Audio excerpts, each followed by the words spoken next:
Welcome to Israel Now News. I'm Yochanan El-Rom. And I'm Rebecca Rand. In our top story, U.S. Secretary of State Mike Pompeo was in the Holy City for a whirlwind visit last week, where he met with Prime Minister Benjamin Netanyahu ahead of Israel's historic announcement to expand Israeli sovereignty throughout the Jewish heartland of Judea and Samaria. The Trump administration has shown support for this momentous declaration, which is part of the president's plan for regional peace and prosperity. In a recent interview, U.S. Ambassador to Israel David Friedman reiterated America's support for Israel, and he explained that Washington understands that Jewish holy sites in Judea and Samaria, such as Hebron, Shiloh, Beit El, and Ariel, are sacred places to the Jewish people, like the Statue of Liberty and the Lincoln Memorial are revered by Americans. He said these sites are in our national DNA. Israelis witnessed the swearing-in of the 23rd Knesset last week. Prime Minister Benjamin Netanyahu succeeded in forming a national unity government with his political rival, Benny Gantz. The move caused a split in the Blue and White Party, which Gantz led. This comes to the relief of many Israelis who had to suffer through 3 separate elections over the last year in order to finally form a stable government. The breakthrough came due to the coronavirus pandemic, whose physical and economic destruction has succeeded in uniting the Israeli people against a common cause. Prime Minister Benjamin Netanyahu announced the appointment of Gilad Erdan to the positions of Israel's ambassador to the United States as well as to the United Nations. Erdan was one of the founding members of the Knesset Christian Allies Caucus and is a key figure in the ruling Likud party. He released a statement saying, "I am proud and emotional about the honor to fight for the justice of our cause in the international arena and to defend Israel in the face of the challenges ahead." A 21-year-old Israeli soldier was killed while apprehending wanted terrorists in an Arab village. Staff Sergeant Amit Ben Yagal was struck in the head by a concrete slab thrown from the rooftop of a large building in the town of Yabed after his Golani brigade performed an operation in the area, arresting 4 terror suspects. Israeli leaders vowed to exact justice on the terrorists responsible for the soldier's death. Israel is looking for ways to rebuild its tourism industry while preventing the spread of the coronavirus. Jerusalem is considering a travel pact with 7 countries that have demonstrated success in combating COVID-19. 8 world leaders held talks by video conference where they discussed the possibility of easing travel restrictions and opening the borders between their countries. The meeting was hosted by Austrian Chancellor Sebastian Kurz. Israeli Prime Minister Benjamin Netanyahu also took part, along with Australian Premier Scott Morrison, as well as the leaders of Greece, New Zealand, Denmark, and the Czech Republic. Researchers at the Hebrew University of Jerusalem's Faculty of Medicine have developed an injection which will kill antibiotic-resistant bacteria. This revolutionary new treatment is being called a game changer at destroying hospital superbugs. Antibiotic-resistant bacteria are especially troublesome, and according to the World Health Organization, they pose a major threat to global health. Scientists at Hebrew U used nanotechnology to develop an injectable form of a common antibiotic topical ointment, which is then strategically injected at the site of infections, allowing the powerful antibiotic to penetrate and kill resistant bacteria inside the body. More and more Jews are interested in moving to Israel, and Karen Hayesod is working overtime to facilitate their aliyah and absorption into Israeli society. Despite the coronavirus pandemic, there's been an increase of Jews interested in returning to their historic homeland. During the month of March, 961 immigrants made aliyah, or immigrated to Israel. Karen Hayesod is on the ground and prepared to assist these new immigrants with services to help ease their transition with Hebrew language programs, career guidance, and access to information about educational opportunities. Jerusalem summoned the European Union envoy for a stern dressing down after an EU official told Arabs that they were still eligible for aid, even if they're involved in terror activity. Israel's foreign ministry harshly rebuked the EU ambassador to Israel, Emmanuel Joffre, after a letter from the organization surfaced reassuring Palestinians that membership in a terror group does not disqualify them from participating in EU-funded projects. The Jerusalem office released a statement saying Israel utterly condemns and categorically objects to the EU's policy on funding terrorist organizations, which essentially grants permission for incitement, support, and involvement in terrorism. 3 Gulf states recently reached out to Israel expressing interest in cooperating to fight the coronavirus in a display of warming ties and a willingness to work with Jerusalem. Top officials from Bahrain, the United Arab Emirates, and another unnamed Arab country have been coordinating efforts with Israeli staff at Sheba Medical Center and Tel HaShomer Hospital. Israel pioneered an advanced telemedicine network, and the Arab countries have requested assistance in installing similar systems in their hospitals. Jews and Christians honored the memory of Rabbi Benny Alon last week, who passed away 3 years ago. Rabbi Alon was a pioneer in building relationships between Christians and Jews, and he inspired them to work together to support the State of Israel. Rabbi Alon's legacy lives on through the work of the Knesset Christian Allies Caucus and the Israel Allies Foundation. To date, there are 42 Israel Allies caucuses in governments around the world who support Israel's right to exist within secure borders, with Jerusalem as its indivisible capital. The Israel Antiquities Authority gave the public a special gift for Lag BaOmer last week. They announced the discovery of an ancient coin from the Bar Kokhba revolt. The seal, which was excavated near the Temple Mount, is stamped on one side with the word Jerusalem, and on the other side with the phrase, Year 2 of the Freedom of Israel. The coin was minted to celebrate the second year of Bar Kokhba's revolt against the occupying Roman armies between 132 and 135 of the Common Era. History tells us that the Jewish rebellion was so fierce that Rome had to call in legions from other outposts to quash it. When they did, hundreds of thousands of Jews were killed, and all Jewish leaders who supported Bar Kokhba were executed, including Rabbi Akiva. He's the scholar whose 24,000 students are mourned during the counting of the Omer. Lag BaOmer, celebrated on the 33rd day of the biblical count, marks the end of the plague which claimed their lives as well as many others in Israel in those days. This year, instead of large bonfires and celebrations, Lag BaOmer was marked by praying for an end to the coronavirus plague and for world healing.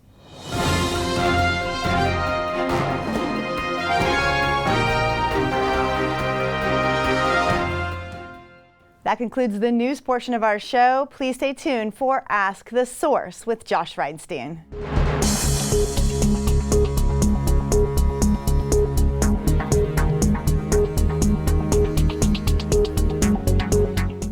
Hello and welcome to Ask the Source. I'm your host, Josh Reinstein, and we're here in our beautiful studio in Jerusalem. My guest today is Moshe Bogie Ya'alon. He's the former defense minister and current member of Knesset and head of the Telem party. Moshe, thank you for being on the show. Thank you, Josh, for having me. So I understand there's a new book out, The Longer, Shorter Path. Can you tell us a little bit about that? Yes, I decided to sum up my lessons of my life. It is not autobiography, but most of the lessons that I learned during my 37 years of military service. And of course, my political service as a minister, as defense minister, in order to learn for a better future for Israel and the Western world as well. Well, you're known as a military strategist. You were the chief of staff of the Israeli army and defense minister, and you just mentioned you served for 37 years in the military. What do you mean by the longer, shorter path? I learned that in many cases there are no shortcuts. In many cases, the longer way is a shorter one. I learned that as Western like-minded people, as an example, we are looking for solutions. But so many conflicts in our life, geopolitical, military, whatever, political, there are no solutions. And when we believe that there is a solution, we want it now. I call it solutionism and nowism. We feel like we are very powerful, but God might have solutions. We should be modest, humble. And when we believe this way, we are looking for shortcuts. And I have many examples in my book, with my personal experience, like the relationship with the Palestinians, the Oslo ideas, many misconceptions which led us to wrong decisions, believing that we can have peace now, a solution now. This is not the way that I believe in. You do a lot of briefings for world leaders on the strategic and military problems here in the Middle East. What are the three main threats facing Israel today, in your opinion? No doubt that the main generator and instigator for instability in the Middle East of today is Iran. The Iranian regime, with its ideology to spread, to export the revolution to the region and to be dominant. It's a struggle between nowadays three radical Islamic movements claiming for hegemony in the region. On top of it is Iran, very advanced country from many aspects, technology, military. They believe that all the region, and even beyond, all the world should become Shia. And they try to export the revolution. They invest a lot of their resources in order to reach it. We have another radical Islamic movements claiming for hegemony. Those are the Sunni jihadists, Wahhabists, Salafists, claiming for hegemony. They call it Islamic Caliphate. They are now in retreat. They suffer from the defeat of the Islamic State, but they're still active, very active in Iraq, in Syria, in Sinai Peninsula, everywhere. Daesh, IS, ISIS. This is the second radical Islamic movement. The third one is Muslim Brotherhood. And this is quite complicated because the leader of the Muslim Brotherhood in the region is a member of NATO, Erdogan, claiming to have a Muslim Brotherhood ideology all over the region and beyond. And we are living in this tough neighborhood, Israel. But this is a challenge not just for the state of Israel. I claim this is a challenge for the Western civilization. We're in the midst of a coronavirus pandemic, over 3 million around the world. We're doing pretty well in Israel, but how does this X factor come into play when it comes to security issues? Will this bring more conflict or less? It is very interesting because those elements are engaged now with the challenge of the coronavirus. Iran suffering for, I believe that the real numbers, 25,000 casualties. Turkey, other Hamas, other elements in the region. And they are engaged in this crisis in a way that it is easing the security situation. First of all, they have to spend money on it. Secondly, they have to deal with it. So now in this time, they don't have the resources to deal with Israel, although they're still looking for the future to be more active. This is the explanation for the relatively stable situation, calm situation in the Gaza Strip. Hamas is engaged in it. This is the case with Iran and other elements in the region. So in a way, the security situation is better now because of the coronavirus. One of the big things everyone's talking about is sovereignty. Everyone wants sovereignty in Judea and Samaria. It's part of the deal of the century. Do you think that's something that's going to happen? And if it does, will it destabilize the situation or will it stabilize the situation? First of all, I have to emphasize that according to my perception, the current administration, led by President Trump, has better understanding of the Israeli-Palestinian conflict. I had to deal with the former administration. I'm engaged with the Israeli-Palestinian conflict since the 90s.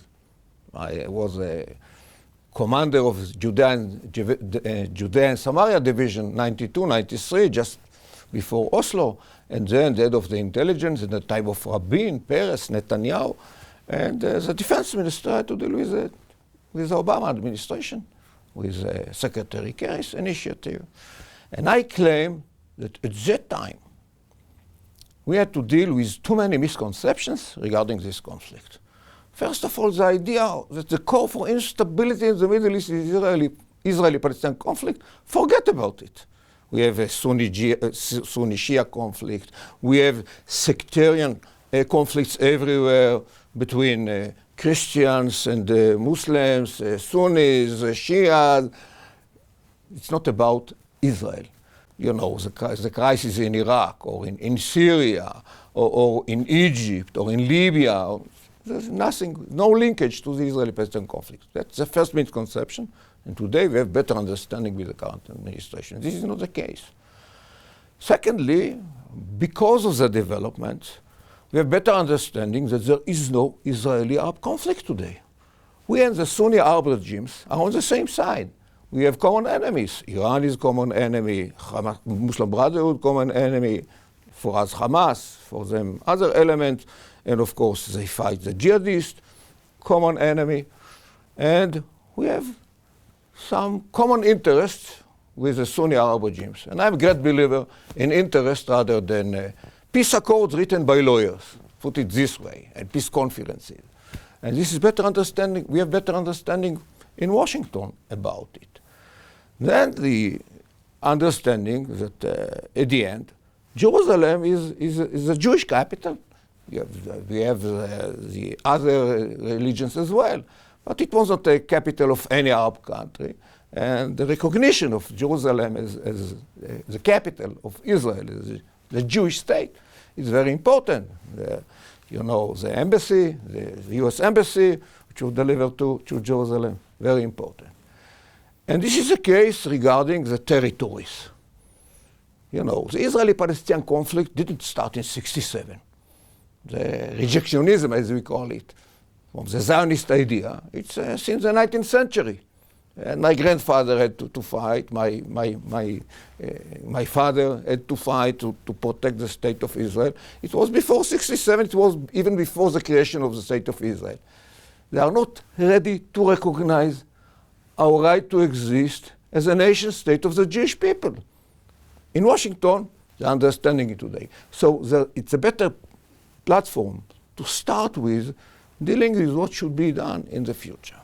Minister Ayalon, there are literally tens of millions of people watching this show. What message do you have for our viewing audience? First of all, I have to thank those who support the state of Israel. We really need this support. And you know, I was born in the state of Israel 2 years after the creation of the state. My mother arrived to the land of Israel in 1946 as a Holocaust survivor. My grandparents from my father's side were Zionists. I believe that the Jewish people all over the world should have at least one independent Jewish state, and this is the state of Israel. And the United States, generally speaking, is a real strategic partner of the state of Israel.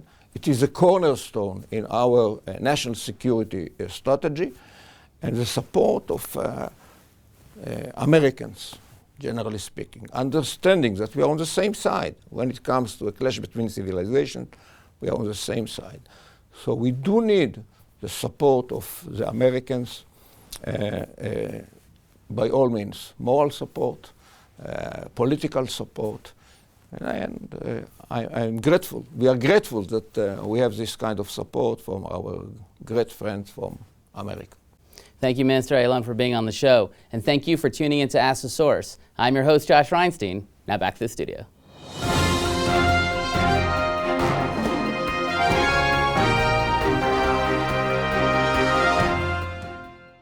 Up next, the return to Zion with Karen Hayesod.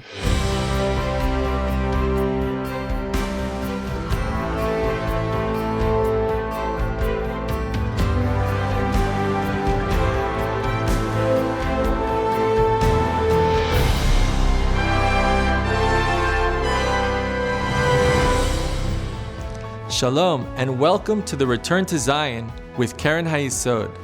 I'm Sam Grundwerg, World Chairman of Karen Hayesod, the leading official fundraising organization for the State of Israel. Israel is once again a light unto the nations since its creation. Let's watch together and marvel in what God has been able to do in such a short period of time.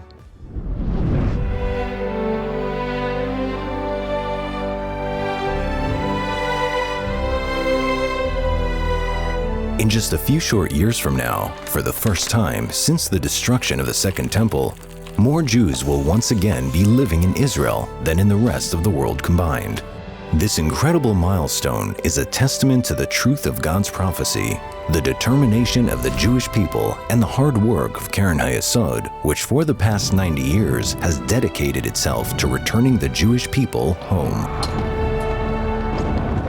After the Roman army ransacked Jerusalem in 70 AD, the Jewish nation was scattered throughout the four corners of the earth. But each generation kept faith and dreamed of returning to their ancient home. If I forget you, O Jerusalem, may my right hand forget her skill. May my tongue cling to the roof of my mouth if I do not remember you.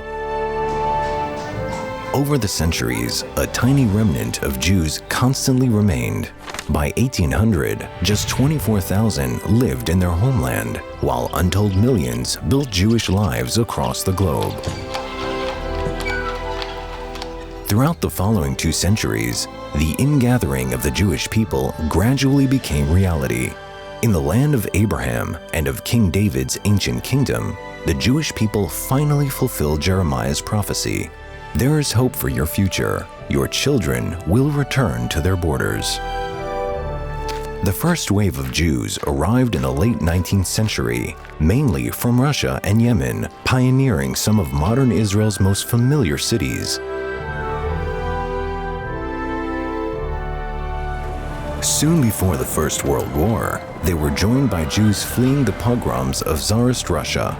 They founded the very first kibbutz and revived the ancient biblical language as modern Hebrew.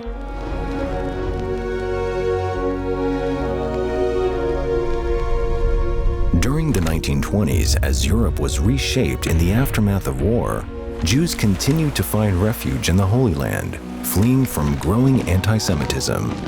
Crucial to these efforts was the work of Keren HaYesod supporters, who had galvanized Jewish communities and their friends across the world in an effort to see Jews return home. This was critical in helping hundreds of thousands of Jews escape the dark clouds of Europe as the horrors of Nazi Germany became a reality. By the outbreak of World War II, the Jewish population of Israel had swelled to 250,000. This number swiftly grew during the late 1940s as the survivors of humanity's darkest hour headed to the only place they could call home. As the world reeled from the shock of Nazism, Jews were forced to flee persecution once more, this time from the Middle East and North Africa, with around 900,000 Jews expelled or forcibly removed from Arab countries between 1948 and 1970. They arrived destitute in the fledgling state of Israel, eventually playing a major role in its development.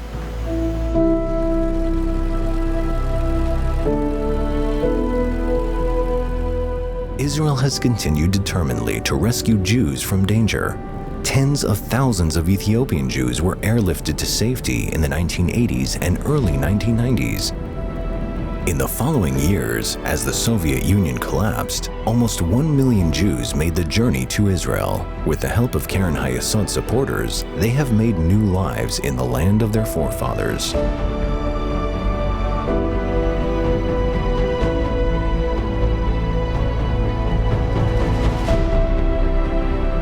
2 millennia after the Roman destruction, we believe more Jews will soon once again be living in Israel than outside of Israel. They will be living in a thriving, independent Jewish state. Finally, as Zechariah predicted, old men and women will sit in the streets of Jerusalem, filled with boys and girls playing.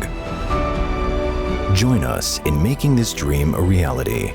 Bible-believing Christians around the world have a role to play in the fulfillment of this biblical prophecy. Thus says the Lord God, "Behold, I will lift up my hand to the nations and set up my standard to the peoples, and they will bring your sons in their arms, and your daughters will be carried on their shoulders." Let's bless Israel together. Now's the time for you to get involved. Assist Keren HaYesod to raise the necessary funds in order to bring Jews yearning for their homeland back to Israel. Your donation can help fulfill the biblical prophecy today.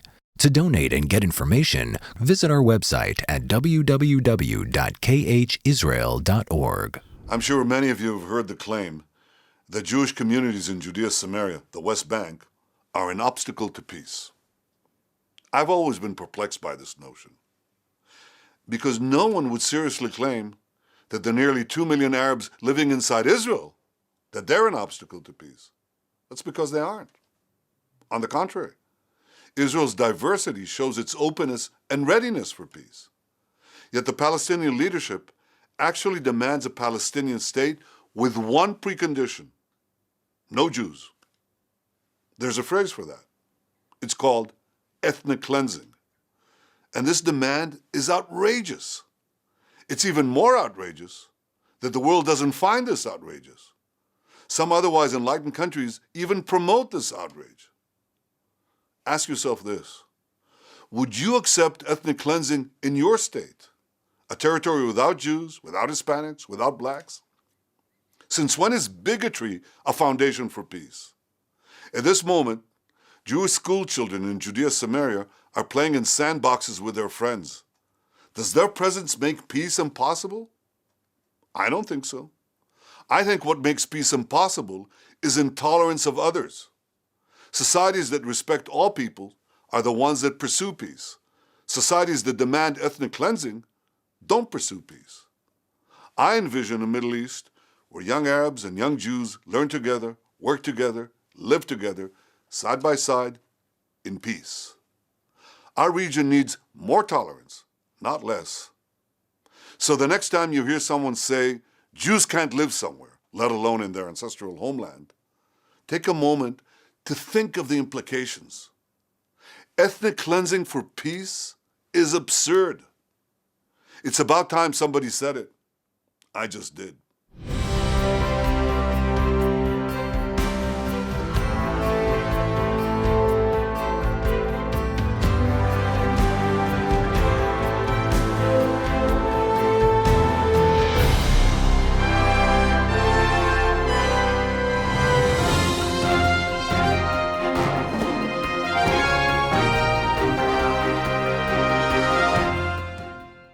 That's all for this edition of Israel Now News. I'm Yochanan El Rom. And I'm Rebecca Rand, reporting from our studio in Jerusalem. Please join us again next week for all of your Israel updates.